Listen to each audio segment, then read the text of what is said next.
Most people would be shocked to learn that the majority of concerns that I receive from students focus on one issue. It's not student stress, not mental health, not over-testing, not school food, but instead our dress code. As these concerns have come to me in increasing numbers over the years, they have unsurprisingly come disproportionately from one demographic, our female students. Until I began receiving these letters and messages from students, I didn't fully grasp the problematic nature of our dress code.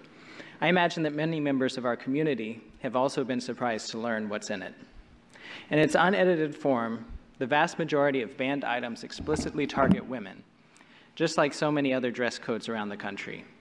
It references cleavage, midriffs, low-cut necklines that show cleavage, tube tops, halter tops, backless blouses, or blouses with only ties in the back. Tonight, this board will correct the multi-generational mistake that has allowed this inherently sexist dress code to be perpetuated. We will call for an end to the explicit targeting, objectifying, and shaming of girls. And let me be clear, this is not a Fairfax County problem alone. The issue expands far beyond our schools. We are amidst a national dialogue about respecting women, and our nation is on the verge of ratifying the Equal Rights Amendment. It is long past time that these institutional inequities be addressed not just in Fairfax, but everywhere. Clothing is one of the most personal things to each of us. While for some it can serve simply a utilitarian form of covering for the body, but for most of us it is also a form of self-expression.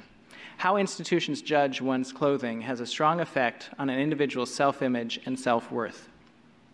How schools judge students' clothing can have an immeasurable impact on students' dress, mental health, and feelings of acceptance at a critical formative time in their lives. While I cannot speak to dress code infractions from personal experience, after all, I never had to worry about the length of my shorts or the width of my dress straps, I can use some of my time tonight to share some of the countless horror stories that have been sent to me by students over the years to give each of them a voice. One graduate wrote to me, "In 2005, I was 9. I carefully picked out my picture day dress at my favorite store. It was the most beautiful dress I had seen. I went to school feeling confident and happy, and like I was the prettiest girl in school, only to have one of my teachers quickly shame me for my dress in front of my classmates. I was instantly crushed, and I lost my confidence. The entire day I was forced to wear my jacket, and she threatened to not even let me take it off for my picture. I'm now 22, and it's one of the few things I remember from elementary school." One student wrote, "My 7th grade math teacher made me stand up in front of the entire class, called me Miss Shorty Shorts, and then he said my running shorts did not go down to my fingertips, so they weren't appropriate." Another student wrote, "In 6th grade, my principal told me my shorts didn't reach my unproportional arms. I had to call my mom in tears and tell her to bring me pants because my shorts were too short. I felt so embarrassed and upset because I had to miss all of art class waiting for my mom to come." Another wrote, "I got dress coded so much in middle school that I was actually scared to wear shorts. I had to go to the office and miss class because I was, quote, distracting boys from education, unquote. I guess my education didn't matter as much as the length of my shorts." And another wrote, "For my junior year homecoming, I got to the dance, and a staff member asked me in front of all of my friends where the rest of my dress was. The dress I wore was knee-length, and my mom approved. I was so embarrassed." And yet another wrote, "Our school resource officer directed another student to go get that student right there. When the one student brought over the other student, the resource officer proceeded to ask in front of all of us, 'Where's the rest of your shirt? Did you leave it at home?' The young lady was embarrassed and disrespected in front of her peers." These are only a handful of stories, and there are probably thousands more out there like them. To protect future generations of girls from these situations, tonight I'm bringing forward a proposal to address the issues they have raised. My proposal has 2 parts. First, reduce the gendered aspects of our dress code, and second, add a provision to maintain student privacy and dignity in dress code conversations. I will be the first to admit that the language in this proposal is not perfect. Our dress code certainly never has been perfect, and it likely never will be. But this pushes our system in the right direction. Like so many things that we do, it requires doing what's best for students and also ensuring that school staff have objective standards to work from. We will never be able to list every specific example, and if we did, it would result in a return to targeting girls.